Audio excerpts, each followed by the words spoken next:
Olá, mais uma dose. É claro que eu estou afim. A noite nunca tem fim.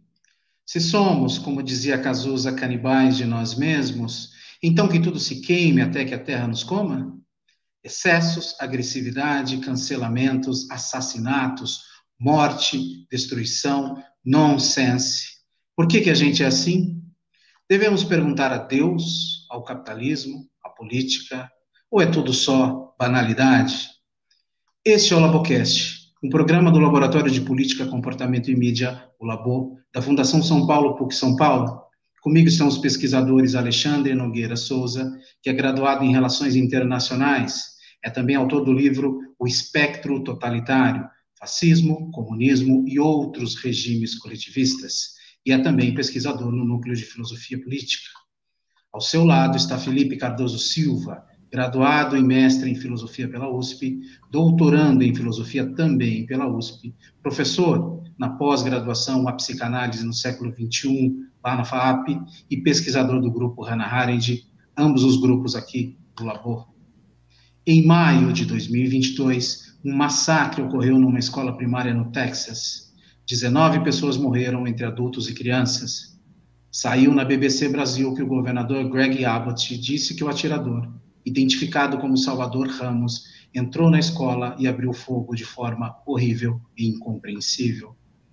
Meus caros, a pergunta do senador democrata Chris Murphy, o que estamos fazendo, é mesmo a pergunta que devemos nos fazer? É mesmo sobre o que estamos fazendo ou é sobre o que somos?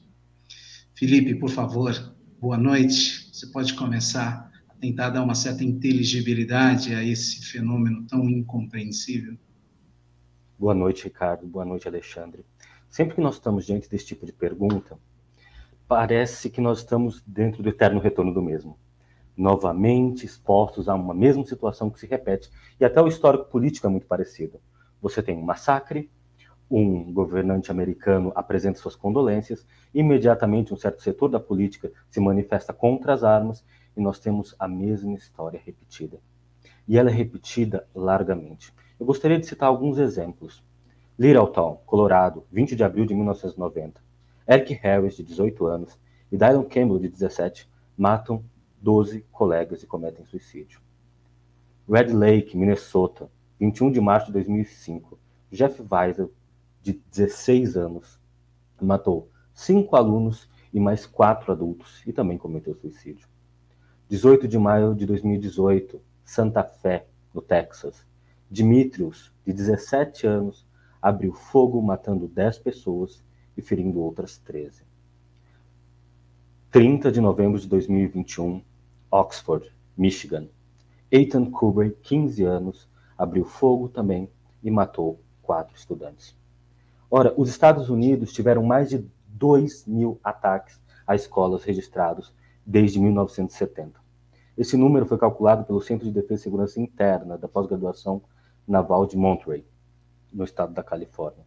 Mas, por mais que isso pareça uma repetição de um fenômeno estritamente americano, não é. Nós conhecemos, por exemplo, o caso brasileiro de Suzano, que ficou bastante famoso há alguns anos atrás, mas eu gostaria de resgatar um anterior, que foi um ataque que deixou 8 mortos, foi um ataque na cidade de Saudades, a 446 quilômetros de Florianópolis, em que um homem de 18 anos invadiu uma creche e desferiu diversos golpes contra crianças e adultos dentro do local. Nos últimos 10 anos, o Brasil registrou 8 ataques violentos em escolas no país.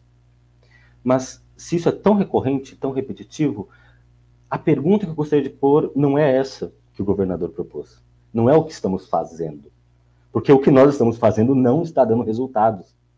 Após a pandemia, ou melhor, nessa fase final da pandemia, os números de atentados à escola só aumentaram. Eu acho, e gostaria de desenvolver depois, que a pergunta é o que nós estamos sentindo. Alexandre, meu caro, a destrutividade é nossa ou tem a ver com o modo como vivemos?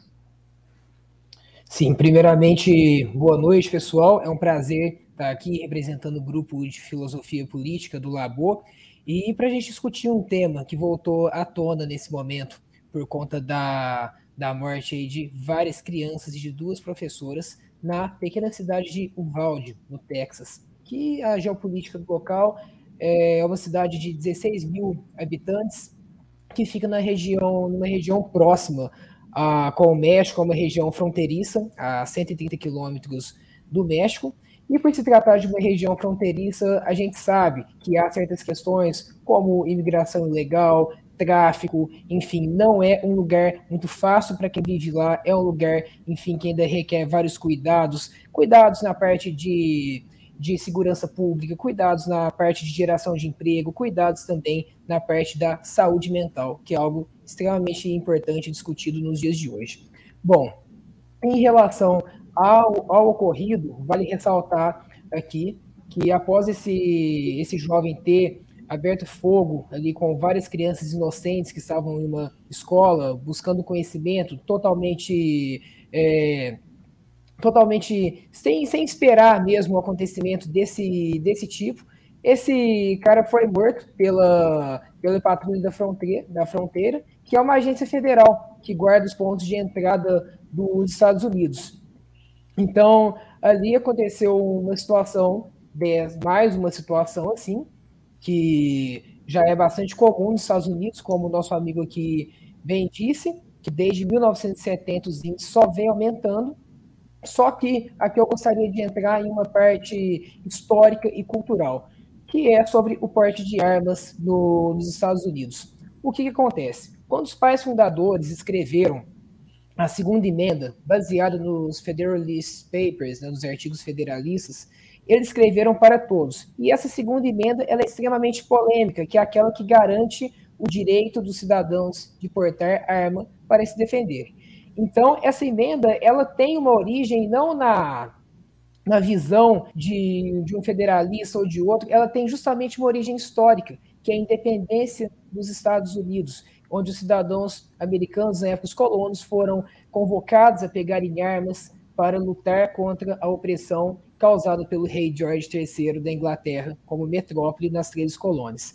Então, é uma questão cultural ali que eles têm de pegar em armas para se defender. Tanto é que hoje em dia um dado interessante é a gente ver que há mais armas do que pessoas nos Estados Unidos. Há 330 milhões, se não estiver enganado, de pessoas e 400 milhões de armas. Então, assim, tem gente que tem realmente um arsenal dentro de casa. Isso sim permite uma segurança pessoal, permite a defesa da propriedade, só que também abre espaço aí para alguns indivíduos com interesses escusos, como esse cara, aportar a arma, pegar uma arma e realizar um tipo de ataque desse. Eu quero voltar no modo como o Felipe concluiu a primeira participação dele, mas antes de propor imediatamente que ele nos fale sobre o que é que nós estamos sentindo, eu quero voltar um pouquinho e pensando no que o Felipe falou, já que ele nos trouxe aí a história americana, tem um livro em que está uma coletânea de textos da Hannah Arendt, acho que se chama Pensar com corrimão ou sem corrimão, em que tem um texto em que ela se pergunta justamente se os Estados Unidos são um país violento, e lá ela aponta três causas para uma resposta afirmativa. Numa delas, o fato de que era um território, mas não uma nação. Segundo, a liberdade de associação como uma causa da constante violência entre os americanos. E o terceiro, e ela usa o racismo como exemplo, uma constante tensão entre humilhação e impotência. Então, com base nisso, eu te devolvo, Felipe, o que é então que nós sentimos? Muito importante você citar Hannah Arendt, porque a leitura que eu tenho desse fenômeno é a que nós não temos leitura. Nós não temos cabedal teórico suficiente para dar conta do que está acontecendo. E é por isso que, muitas vezes, as nossas ações, por mais bem intencionadas que possam ser, não dão conta de resolver esse problema. O Alexandre acabou de levantar um ponto fundamental sobre a história americana, que é o papel e a função que a posse e o porte de armas tem na Constituição do Estado americano. E, de fato, a Hannah Arendt recupera esse aspecto no seu texto. E se nós fizermos, por exemplo, como faz João Pereira Coutinho, num artigo já antigo para a Folha de São Paulo, comentando justamente outro caso de um massacre em escola, ele vai fazer um comparativo curioso entre outros países onde você não tem, você tem uma população significativamente armada e não tem a recorrência desse tipo de fenômeno. Um exemplo, claro, com suas devidas limitações, é a Suíça. Mas olha que interessante, porque eu falei que não era exatamente o que nós fazemos, mas sim o que nós sentimos. Recuperando casos que nem eu fiz agora, volta para nós esse sentimento de abalo. E por que esse sentimento de abalo vem quando a gente repete essa situação? Porque ela tem um certo elemento trágico que nós ainda não temos capacidade de articular. Ora, eu cito um exemplo. Peter Langman é um psicólogo especialista nesse tipo de ataque no mundo. E ele fez um mapeamento do perfil psicológico dos atiradores. E qual é a surpresa? Não há perfil. Eles têm perfis psicológicos totalmente distintos e motivações totalmente distintas. Isso é, há algo na sensibilidade que a nossa sociedade constrói, que é uma sensibilidade múltipla, que possibilita esse surgimento e que dificulta massivamente a nossa capacidade de resposta. E é por isso que o que eu gostaria de chamar a atenção, e recuperando a Hannah Arendt, é que quando ela teve que pensar o totalitarismo, ela não tinha conceitos, porque a tradição filosófica não dava conceitos para ela pensar. E para pensar um fenômeno como esse, nós também não temos conceitos. Nós temos que, de algum modo, criá-los. O que nós criamos, não sei. Mas eu sei que nossa sensibilidade está completamente diferente. E é um passo entender o que mudou na nossa sensibilidade para entender como lidar com esse fenômeno. Alexandre, com o que o Felipe disse, eu vou te perguntar uma coisa. Considerando autores como Bauman, por exemplo, que diz que a nossa cultura ela tem uma característica que é a ausência de normas, daí que as mercadorias circulam com muita facilidade, né? O Lipovetsky diz que a nossa cultura ele chama de narcisista, né? E considerando o que o Felipe falou, então eu fico com a impressão de que nós não temos meios institucionais e nem culturais nenhum para lidarmos com a nossa destrutividade. O que você acha? Você acha que é por aí mesmo? Bom, obrigado pela pergunta, e eu aproveito para recorrer agora a um clássico da filosofia política, que é Thomas Hobbes. Será que, de fato, somos lobo do próprio homem? Será que o ser humano está vivendo, de fato, essa natureza pérfida, essa natureza vil, autodestrutiva e que leva à destruição da sociedade? Será que Thomas Hobbes foi profético? Será que ele analisou a sociedade ali na sua época de uma forma em que os homens se autodestruíam? Será que isso vem se replicando? Assim como o Felipe falou no início da conversa, vivemos o eterno retorno do mesmo? Então, talvez eu possa pensar por esse lado, levar pela própria natureza humana, hobbesiana, de que o homem é lobo do próprio homem e que está sempre se destruindo. Será que a gente precisa de normas para tentar acalmar essa animosidade, esse espírito pérfido do ser humano? Ou será que a gente precisa de mais liberdade para deixar as coisas fluírem conforme as tradições, conforme os costumes? Então, eu também deixo essa pergunta, esse dilema da verdade. Até onde vai a nossa noção de segurança e a nossa noção de liberdade?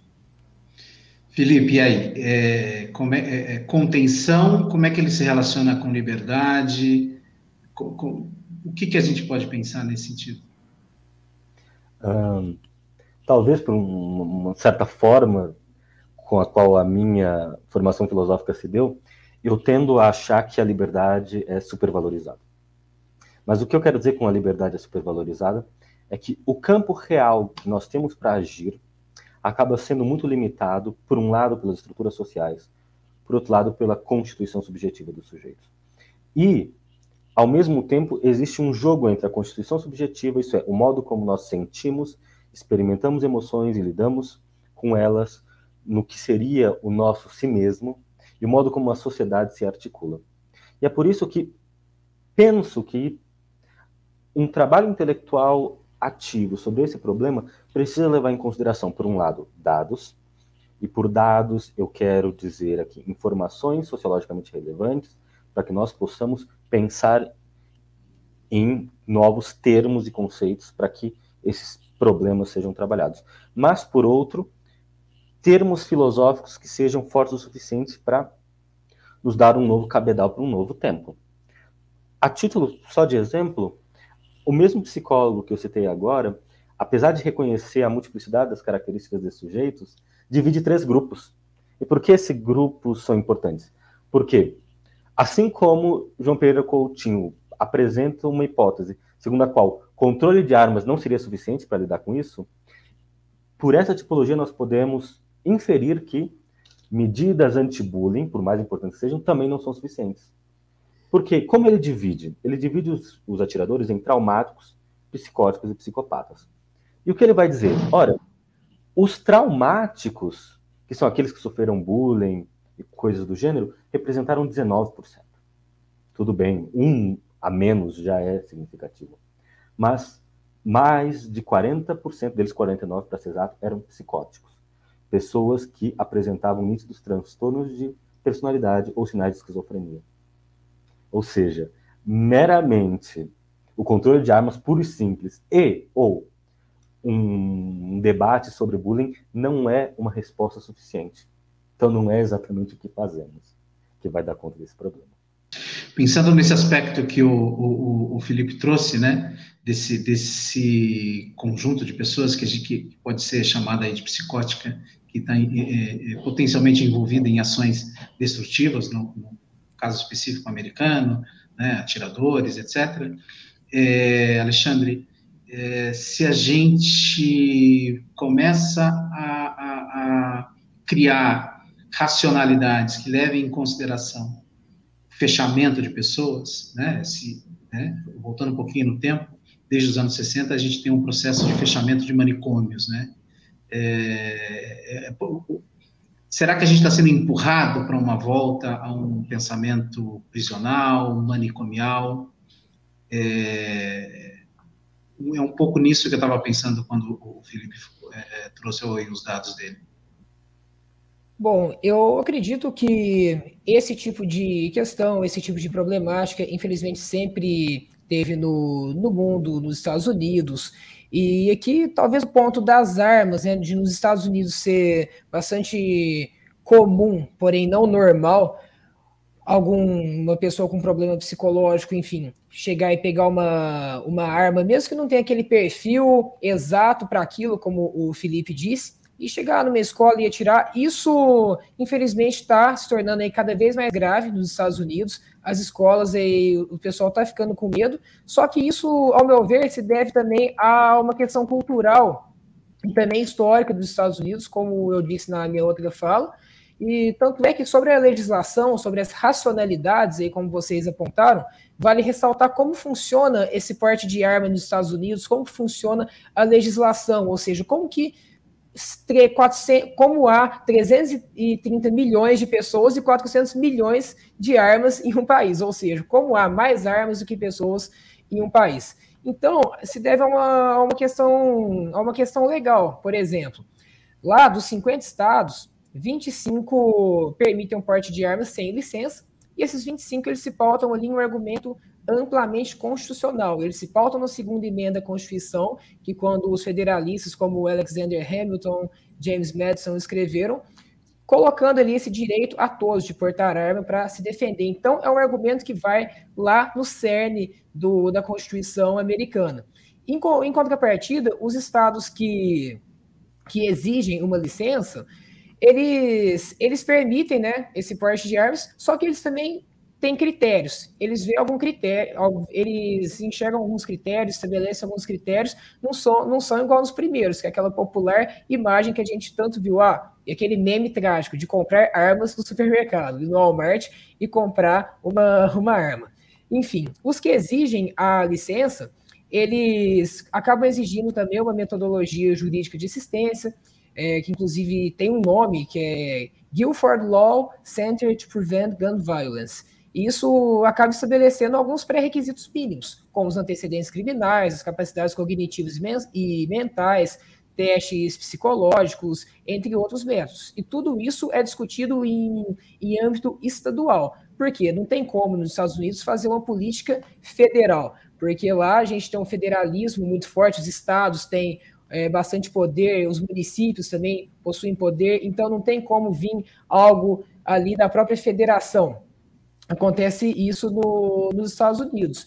Então, o debate hoje em dia, a gente tem dois grupos lá, vendo essa questão das armas. Os democratas estão mais favoráveis ao controle das armas, enquanto os republicanos são favoráveis à liberação das armas e se pautam aí bastante nesse argumento da segunda emenda da Constituição americana. Tanto é que o senador Chris Murphy, como disse o Ricardo, ele até apelou para os seus colegas aprovarem uma legislação, enquanto o senador republicano, Ted Cruz, falou que isso não funciona, não previne o crime e não vai ser eficaz. E a gente sabe aí que o Partido Democrata ele se pauta muito nessas propagandas contra armas, e o Partido Republicano ele é também sustentado aí, uma das partes, o lobby das indústrias, das empresas produtoras de armamentos. Então, há um interesse político também nessa situação. Só que um ponto interessante é que eles conseguiram, aí, pelo menos, tentar chegar numa síntese,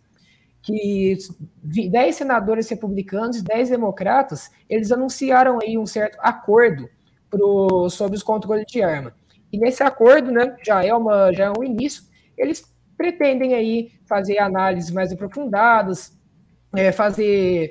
investir em serviços de saúde mental, investir em segurança escolar, investir na saúde mental como um todo. Enfim, acredito que é um avanço para a problemática. Tentar conciliar o ideal republicano e o ideal democrata. Tentar conciliar a tradição e o progresso. O Felipe, o Alexandre traz aí alguma série de informações e intenções políticas, etc., para dar uma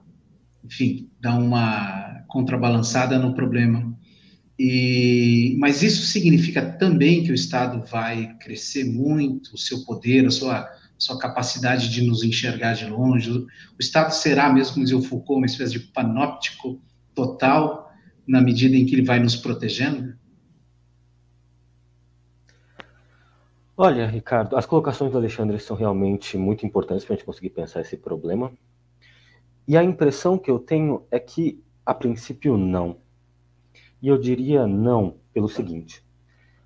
Recuperando o Bauman, que você citou agora há pouco, a diferença entre o mal-estar da modernidade e o mal-estar da pós-modernidade está numa troca. O mal-estar da modernidade era a troca de liberdade por segurança, e o mal-estar da pós-modernidade é a troca de segurança por liberdade.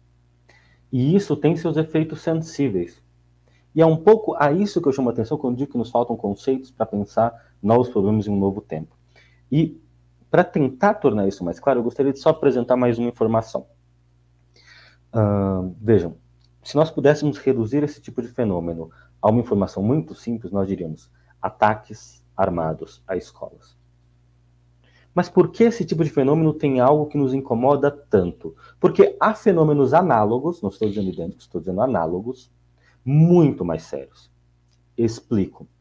A Coalizão Global para Proteger a Educação de Ataques, que é um órgão da ONU, fez um levantamento sobre atentados armados a escolas ao redor do mundo. E entre 2013 e 2017, nós tivemos mais de 12 mil ataques, que resultaram na morte de centenas de professores e estudantes. Aliás, os estudantes não são só mortos nesses casos, porque aqui nós estamos falando de contextos de guerra. Alunos, crianças, adolescentes são mortos, abduzidos e levados para serem treinados e formarem milícias em guerras internas a países. Por que isso, a despeito de ser horrível, nos assusta menos? Porque nós temos conceitos, o mal radical da Hannah Arendt, o mal radical do Kant, a banalidade do mal da Hannah Arendt. Isso é mecanismos para conseguir pensar esse tipo de acontecimento maior do ponto de vista numérico. Mas num ataque à escola, nós ficamos diante do trágico, e só do trágico. Um sujeito, talvez com distúrbios mentais, talvez com uma história difícil, e crianças que em várias das situações não tem absolutamente nada a ver com essa situação. Então, no limite, o que eu digo é que não é tanto um problema quanto a armas, mas é um problema pensar um novo conceito de trágico, um novo tempo no mundo. E para a gente já encaminhar para o final, resta ainda um mistério sobre por que os atiradores, ainda que loucos, porque eles escolhem escolas, né? Alexandre, para a gente ir encerrando, eu queria te perguntar uma coisa. A gente tem condições de, à medida em que a gente vai avançando em políticas, racionalidades e estratégias para combater o mal do presente, a gente tem como saber se estas políticas no futuro não se revelarão um mal maior? Sim, o grande problema dos dias de hoje é que a gente tem um escasso olhar para o passado e um olhar para o futuro com bastantes devaneios, com bastantes projeções. Então, para a gente saber se uma política aplicada pelo Estado, seja de controle ou de liberação, ou também nessa síntese que os dois principais partidos no Congresso americano estão tentando fazer, a gente deve olhar mais para o passado, comparar com casos semelhantes, o que foi feito diante de uma situação factual. Como tentaram resolver, o que deu certo, o que não deu certo, e sempre tentar pautar as decisões, pautar os conceitos, como disse o Felipe, e também as próprias resoluções, esses embrólios, em soluções reais, em soluções críveis e, se possível, soluções já testadas e em casos semelhantes. Então eu vejo muito por esse lado, que a gente tem que tirar o passado como uma grande fonte de aprendizado, porque aí é a única maneira da gente conseguir reproduzir a civilização e legar aos nossos sucessores a civilização e não a ruína e a tragédia. Alexandre, muito obrigado. Felipe, muito obrigado. Foi um prazer esse papo. Espero que a gente possa repeti-lo em algum outro momento, com algum outro tema. E eu convido a todos que estão nos assistindo a acompanhar as redes do Labo. Estamos no Facebook, no Instagram e tudo mais que estiver aí rondando pela internet, estamos lá. Um grande abraço, até o próximo Labocast.